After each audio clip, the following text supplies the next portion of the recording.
wassalatu wassalamu ala ashrafil anbiya'i wal mursalin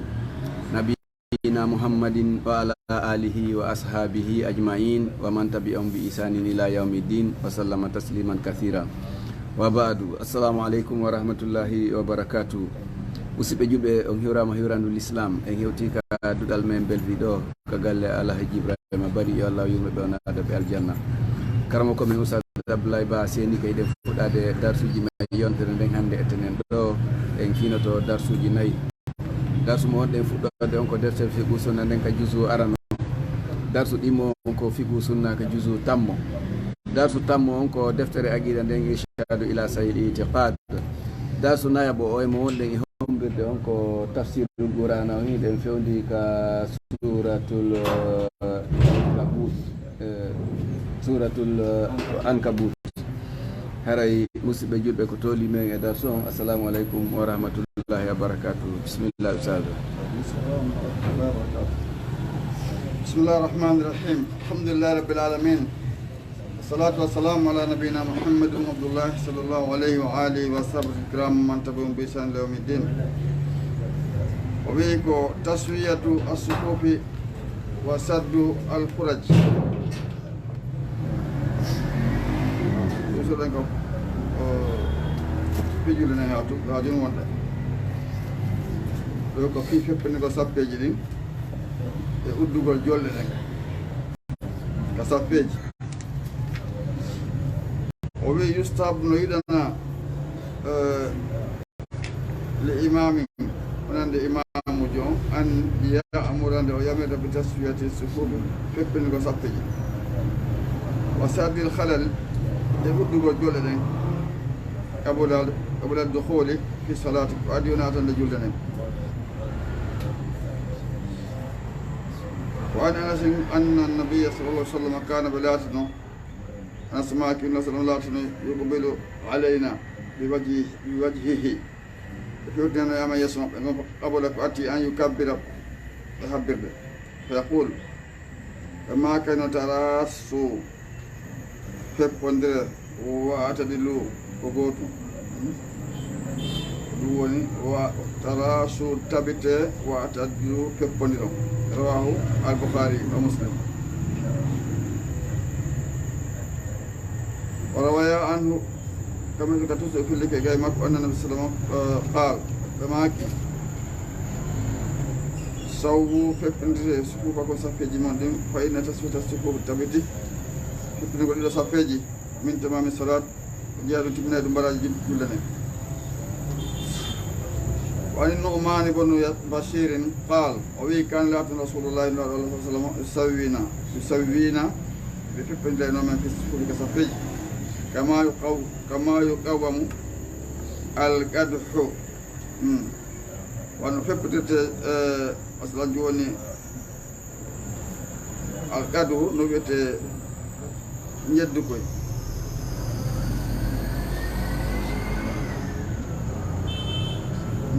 Pampar ko idap.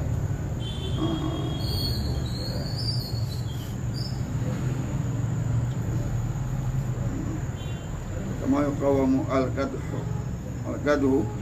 al-kharadu min zalika al-mubalaghatu fi taswiyati as-sufuf. Wodi ko daga e pampar ko feppendira ma dum kala ko joddinte tan feppondiri islam ko adon wono nani ni gono ko do feppendire ni. حتى إذا ظن أن قد أخذنا ذلك عنه وفقهنا أقبل ذات يوم بوجهه حتى إذا ظن هاسو تنجنك هاسو سكي أن قد أخذنا قد من اتجاه من بمكو وفقهنا من فامي أقبل ذات يوم يندقو o fewti amen ñande goo ɓe waji yeeso makko mum isa tawi rajulu gorko mun tabisun bi sadrihi tawi no peeñi ɓerde makko kanko ɓerde makko nen no ari yeeso o kaal o wii le tusawwunna ma feppindiron tun ɓe lette ma feppindiron tun suufa kon sappeji moɗɗi aw la yukhalifanna Allahu ma di Allah lutunde bayna wujuhikum hakkunde geece mon de almuradu min mukhalafati wujuhi ko fanda lutunde wadde geece ko kusuru adawati hebnigo gaygu o tanapul añodirgol bakda e konnago islam ɓerɗe mon ɗen hucce tawa mo welda mo weldata koni ko fandini ay hatta iza zanna ha so helliti an qad akhadna min zalika an jettiɗo ñugo makko waka o faɗɗi hinama faami aqbala zata yawmin bi wajhihi iza rajulun mutabizun bisabi tay gorko goo peñini fewtidama yeeso makko ñande go tay gorko goo yeeto ɓerɗe makko no feeñi no woni e kene ni ɓuri heddiɓe qala in tala la tusawwunna ma feppante on tus foko safeji mon ɗin aw la yukhalifanna Allahu ma ɗum Allah lutunde bayna wujuhikum hakkunde geece mon ɗe firani noon ko faam manama on masala rompoɓe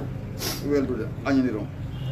rawahu al-khamsatu wa selni hadis on at-Tirmidhi imam Tirmidhi woni hadis on mo selli wa rawa filiki Ahmadu wa Tabrani bi sanadin e tugande la basa bihi nde bara ella an Abi Umamata ويتي أبي أمامة ليودو أبي أمامة الباهلي قالوا إني قال ما كنا سلما سو كفن بين وتصف جمال وهذا بين مناكبكم توصل على كفن ريت حكون بلا جمال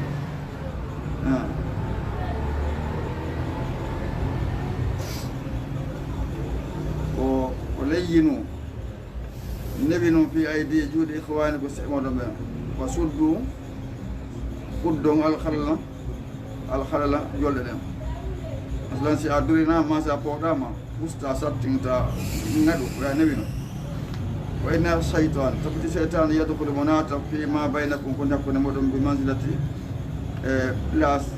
jippolgal alhasafi wano kaaƴu mbogite ko ni fanta ha fota kaaƴu hakkude moɗon masalan mudde jolɗe han raɓata kawre ma روى في أبو داود والنسائي والبيهقي عن أنس أن النبي صلى الله عليه وسلم قال فماكي أتموا الصف تمن الصف المقدم أرنهم ثم الذي يفتحون يليه كلمه فما كان من نقص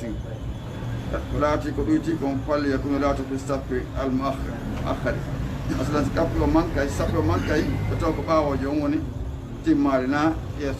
يسو جدي أتنها دول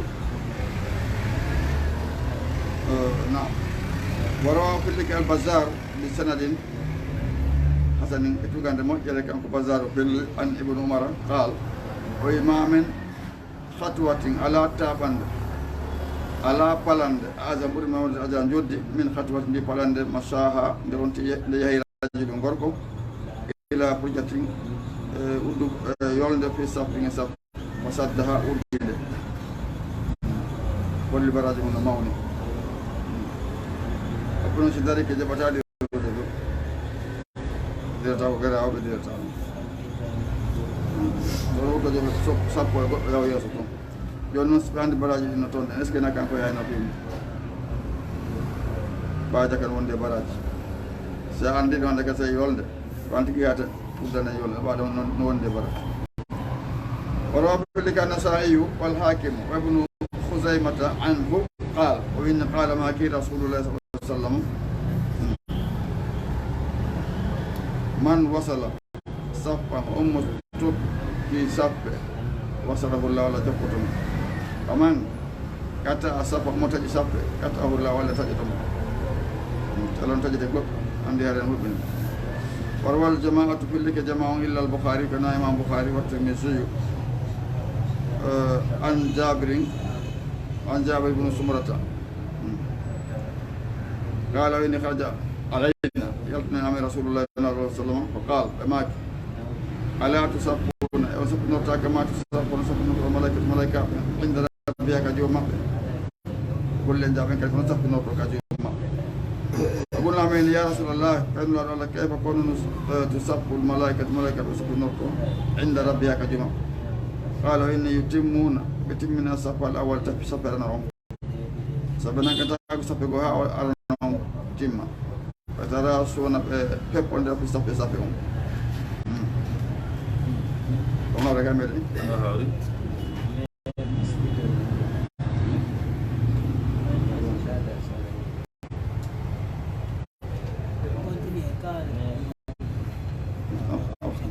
أواخر الحمد لله رب العالمين وصلى الله عليه وسلم.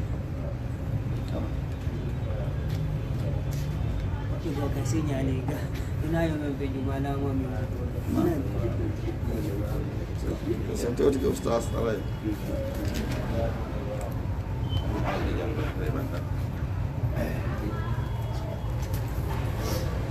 يا أول ما أول.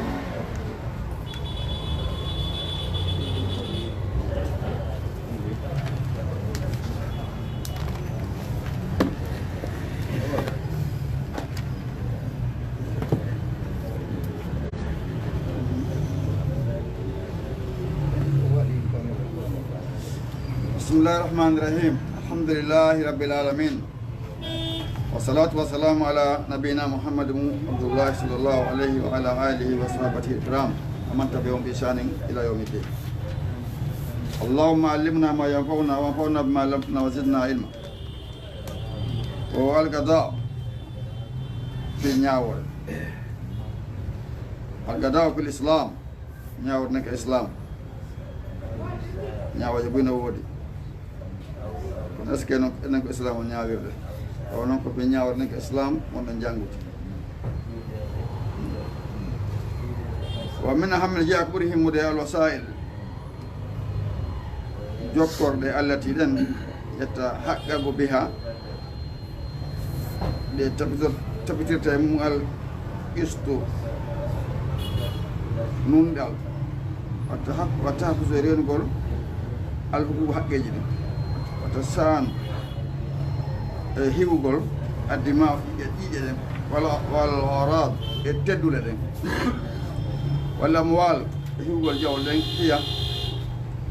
igamatu nisam algadai ɗum ɗo noon haray ko ñinnugol juɓɓode ñawore ɗen allazi nden fanada ko l'islamu parli wa jaalahu wonden ɗon juso an keɓal min taalimihi e andinal islam o wara kisa tan e tutiɗi min rakaisihi e tutiɗi alati illa budda min ha tata feere ala e muɗum tawma ñawore wona wala hina an ha wawetaki yondinede gay ndeɗo ñawore kono siɗo nunɗi haara piji ɗin woni kon hewde haaray newoto so noon ɗo woni toon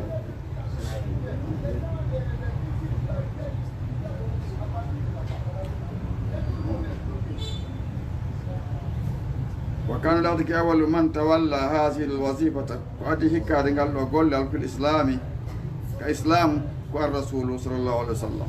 ولاد مهدي محمد صلى الله عليه وسلم كم به وأدي هكذا مكة كمجتمع وقد جاء قندي في المعاهدة التي تمت بعد الهجرة حل قال تم قال حكون فرق بين المسلمين أو فرق حق باود فرق بين المسلمين واليهود أو نجد في مكة سين المدينة وأنه ألدقا وقد جاء قندي في المعاهدة ألدقا التي قال تمت من بعد الهجرة أو فرق بين المسلمين أكون بين اليهود بمدينة وغيرهم يوقفوا فرن المدينة إنه كوني ما كان بين أحد هذه الصحيفة woni hakkunde yimɓe ngol ɗo ɗeron ko windi ɗo ko min hadasin immorde hunde fuɗɗunde o sijarin ma ɗum wano sonko iɗondira yo haafu kono hula fasaduhu gonugol muɗum fa inna maradduhu ruttode mum ko ila llahi ko fate ko allah azza wa jalla wa ila muhammad ko muhammad rasulullah sallallahu alaihi wasallam wakati amarahu llah gondi allah yabrima azza wa jalla an yakumande o ñaweto ma unsila ko ceppinako ko qur'ana fa qala allahu daali inna minen anzalna ilayka alkitaba min tippini maɗa ɗeɗo deftere qur'an bil haqqi wonude gonga fi hendu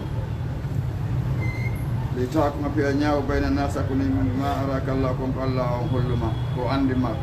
wala takumu talatu lil kha'inina nonde jambotoɓen hasiman wenjanoɓe mani ko julɓe goo no tawi julɗo on ko naafikijo ɗon anndi kokkondirno alyahudajo tawi noon ko on naafikijo wujji alyahudajo on conndi jon noon tawi noon siɓɓe julɗo o naafikijo on wadde one sens hatta asub haa ɓe faala on le nawre muɗum wonde oya tooña e mo woni tawi noon jaa ko kanko ɗi ɗum tooñi alyahudajo ɓa kanko ƴetti e nguure o yon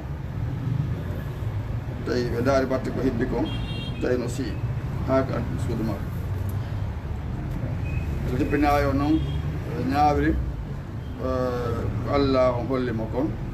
to laato annu laaɗo wonande ɓen jampotoɓe ɓen jannowoɓe wastahfirillah ɗaɓɓuri Allah yaakuye isin bakkatuji maɗi inna Allah no Allah kana o laatike hafuran ko yawtude himan ko yometeɗo alah o ilah ayon si opponallan ko nisa ko wintode ko nisaji wa tawalla o hikki kadi gada a ñawgo makkata ala ahadi rasulillah sa sallam oɗo sahabaji nder uttab bun usaydin kama tawalla on hikkori kadi ali bun abi talibin karramallahu wajhahu kada al yaman masala min ɗo kadi saydna aliya ñawgo yaman on toon gaadi seede wonde ɓe hoolinamo sike ono ñawoore aade mo jangga noddetake ɗum mara faam immentake ɗum kabilaw no holla wonde man nawla haade ɓe marno faam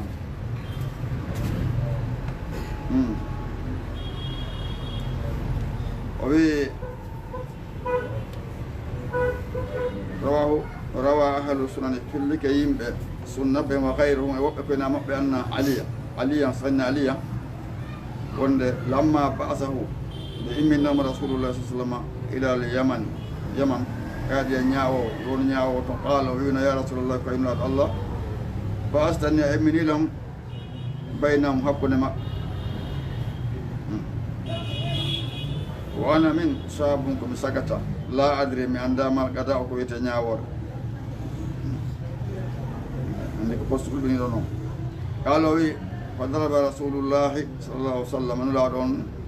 tappi fi sadrika ɓernde am o qaala ɓe maaki allahumma ahdihi allah fewnimo o sabbit tabintina lisanahu ɗengal makko ngal qaala aliyum saydna aliya ɓe maaki fa wallazimi wonde on falakal habbata seekuɗo abbere nde on ko Allah ma sakaktum o fi gada en sikkitake e ñaawore bayna nayni hakkude yimɓe ɗiɗon arɓe ka ñaawore mi ñaawitami no sikkiti ɗum siki haɗa miɗa anndi ko noon woni wani ali karramallahu wajhahu anna rasula sa sallam qala wa inni ya ali ɓayo ali ida jalasa ilayka so jooɗike faade e ma alhasman jeddudir ɓe ɗiɗon wala taklita ñaaw baynahuma hakkude maɓɓe hatta tasma hanana min al akhari immorde sakkitoro on kamma samita ana nanira al min al awali aɗi ɗo wodde on si goɗɗo ripoti o yewti ha o gayni jentoya kadi wa innaka noon ida faalta zalika sa huuwi ɗum mi yawirma comme ta bayyana laka ɓanganti algada o ñawore nde andi ñawowo are Allah no hokkimo haqqille moƴƴo ke haremo janggi fimo Allah kadi ɓe hokkaymo haqqille muɗum e ni joni so tawi goɗɗo joni arna jangguɓe fi islam ɓes ɓe ñaawi so faala wolle gongon ɓe areɓe siki o dar pour yeeso maɓɓe ɓe ettoro araɓe a wole noon kala ɓe annda ko gonga won ɗon araɓe andi ɗo hawri ko so tawi woni ɓe siɓe jaɓayima soɓe jaɓata ok si o en daɗum ɗo akudana alhamdulillah rabbil alamin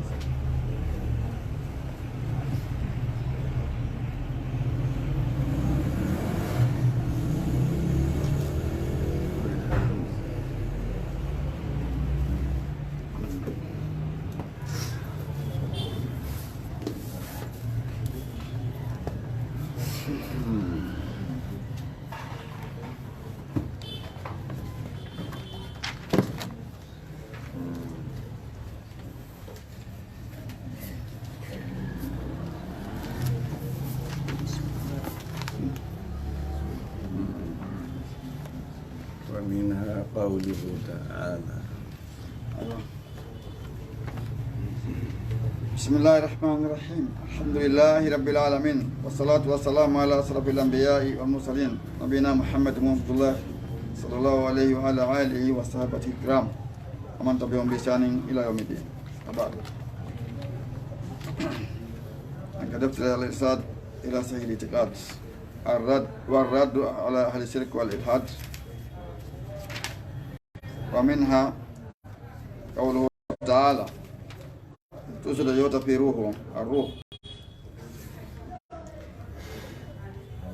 زنق في روحه وقد خلقتك من قبل ولم تك شيئا سمور مريم وذلك كنت متقيمة على ابنك يهون. وهذا الخطاب ندو يوتره لروحه كون لروح مكوم بدني باند مكوم وليس لبدنه فقط wana bandun to yewta do waynal badana tabti bandunu wadahu kayritu la yafham famata wala yukhatab nu yewta wala yaqil nu haqqilta wa inma allazi yafham andu ko famata wa yaqilu haqqila wa yukhatabu yewte huwa ruhu amina qawluhu ta'ala umar don Allah da don wala kad khalaqnakum wonni men tagi on suma bawdun sawarnakum men badini on suma rabti qulna ma yani al malaikatu bi usjudu sujjana li adam bab adam wal arab. wa hadha al ikhbar qul laduhum bitanda imma an yatanawal amma ma arwahna ruhu jimedani wa ajsadna bal كما يقوله ونوير دون الجمهور وبه ولي كلام كوبن. وإما أن يكون ملاته واقعا على الأرواح ويندون روح جدي يوترني قبل خلق الأجساد وعلي تجد بالدين كما يقوله ونوير دون من يزعم ذلك أو منوير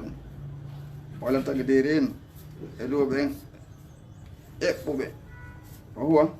صريح نلعب في خلق الأرواح التقول نتانكيو روحهم نلابي التقول روحهم. ومنها النصوص الدالة نمود يتندين على أدو أن الإنسان وأن نتانكيو عبد وجياد بجملته وفومكو بانون تو روح كوني عبد هذا روح ناتي نتو روح كيوني عبد سبيكو سخاورني كته dana yani ya la tajazza tajonde tayne don ko abdu dana abdu woni o wi an-nusus dallatu yatinni den ala yudu anna al-insana don abdun ko jiyado be jumlati o fu wala sakla ta ubudiyatu makanga ko makumu waqiyat no yani ala badani banun dona ruhi ala ruhun tawaka bal sukun ubudiyatu الروح ومتن الروح قد أصل ونلاصل اليوم وبودية البدن ومتن البدن تبع كجوك الروح كما ونريد أنه تبع لها بند من جوك الروح في الأحكام كنياوية وهي التي تحركه دون كنا عند دلنا بندنا روح وتستعمل قولنا بندنا وهو تبعا لها نكو جوكدوم بندو كو جوكدو روح في العبودية كما تشيلينه مكي نكو الله سبحانه وتعالى ومنها قوله تعالى نمودك الله دالو هل أتى على الإنسان يلي أرينا تنكيو حين سانغو من الدهر زمان لم يكن لا تنوكي سانغو هند مذكورا جانتان نعم أرينا سانغو تنكي تغاكا اسم الإنسان ولو كانت الروح سلات الروح قديمة أشلاتك الروح قديمة نؤدي تجده لكان الإنسان لا تنقل لم يزال وسيرال سيمون دمسكورا جانتان تانك سورا كباندو هذا بيتاك جانتا فإنه ووني إنما هو إنسان لا يكون تانك بروحه سبروه لا بدني نباندو مثلا وسيروا نادي تنبي نتانك. ومن أنا مدون حديث أبي هريرة رضي الله عنه الذي في صحيح البخاري ومن رجع سيد الإمام البخاري دفتر مك عند عندك كرمكو كرمكو بقول له هو إني سكرانا بتجي كل دفتر مك لو بنسلون كلا كويندا سبوين لو سبونون دال مك كونغال قمنا المقال هورا لك وندكم وغيره عن النبي صلى الله عليه وسلم اتنا عند دفتركو اتنا لا رجع مكسيون مدوم الأرواح وروح جدين جنودهم كونيلي مجندة مو بنداد جنودهم مجندة وما تعرف منها كونك عند مجي إيشالفا ولدا هو ونيرا وما تناكر كونك عندي منها مجي اختلف لورا نرونك فوتود تمبيو بنقطة وجنود المجندة كونيلي مو بنداد لا تكون لا تاكو إلا ما خلوك أتانكونا كتاغادم كتاغاد والله روح كذي كتاعدم ومنها أن الروح توصف نسبة بالوفاة ميد والقبض تمد والإمساك جوجتد والإرسال أكتد وهذا سانو يكون في ذاك المخلوق تاعدم المدسي المربوب جيادم نوري الحمد لله رب العالمين وصلى الله على محمد.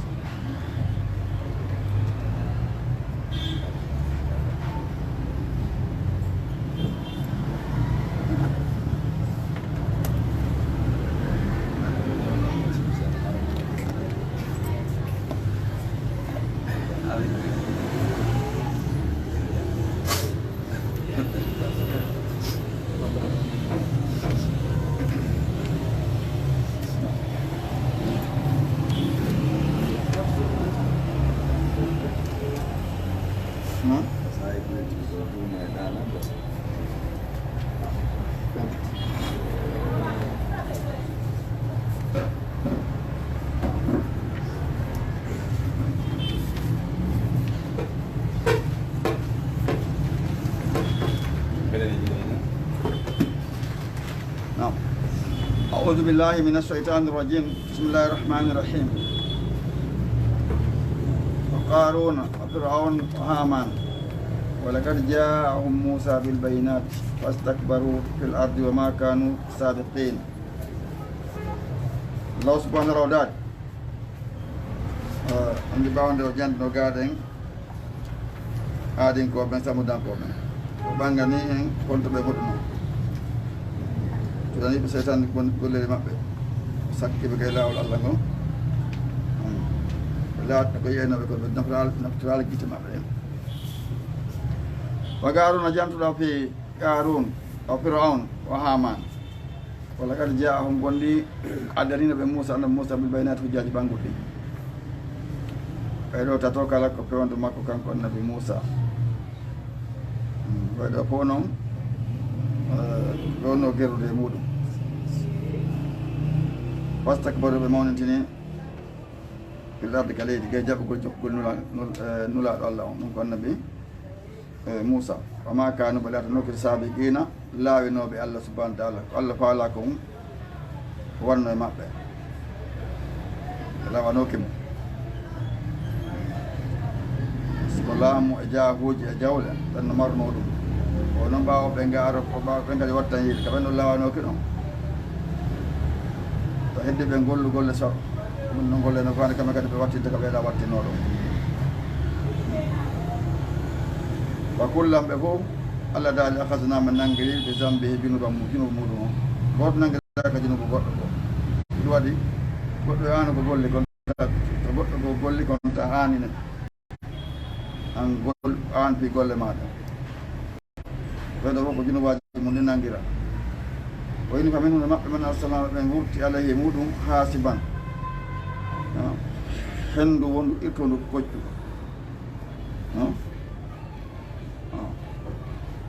famin hunde maɓɓe man akhasatu mo nangue ɗum assayhatu ha jang hendu addaɓe koccu ɓen ko yimɓe annabi huudu ɓen haccago hacca mum ɗum ko yimɓe annabi salihu ɓen sammudankoɓe amin men maɓɓe man hasafna biɓe men munni al arde kaleyti ɗum ko garun waɓe no wayi minen maɓɓe man akraganaɓe men yooli ɗum koye firawna e yimɓe mum konono kan Allah humbini mo mande kono heddi ɓen man yimɓe naɓe lutu ɓen kadi kono andi ɓe yoolano tufana wa ma kana Allah walla timora liyaslimahum o toñaɓe jettigoɓe ɗum walakin kono kano ɓe laatan anfusahum ko yaslimuna ɓe toñiri geddi ومن عمل صالحا فلنفسه أبي يتين مثل الذين مثل بن اتخذوا جكتي من دون الله كوري الله ومولياء بلدي ربتي كمثل العنكبوت أنا مثل مرجاو اتخذت جكتي بيتا سود مرجاو جكتي سود الله ندال وإن أوهنا البيوت عندك بيلو ده جودي فوق baytul ankabut ko suudu marjaawa law kanu kono simɓe laatno ya'lamuna ɓe anndi ɗo ko misal wadde o rewoɓe salam ɓen o noon loyri misalam ɓe noya on ɗo ɗusuɗo ɓuri cuuɗi fof lowde ko ɗum kadi ɓe rewri ko nafataɓe so ɓe rewi lorotaɓe so ɓe rewaade ɗum ko rewɓe salam o wi inna allah tabiti allah ya'lamu andi ma yad'una ko woni ko noddude men doni ko worimo min sayi immorde hunde mo andi ko sanam ko rewde kono accamɓe ɗon ɗum o muñamɓe tun nawonde o anda o huwa al aziz kanko no fode laamu al hakkimi ñaño ñawari makko wa hunde watta Allah ka laamu makko taw o anda ɗum kanko Allah subhanahu wa ta'ala kanko ɗo seni laysa ka misli shay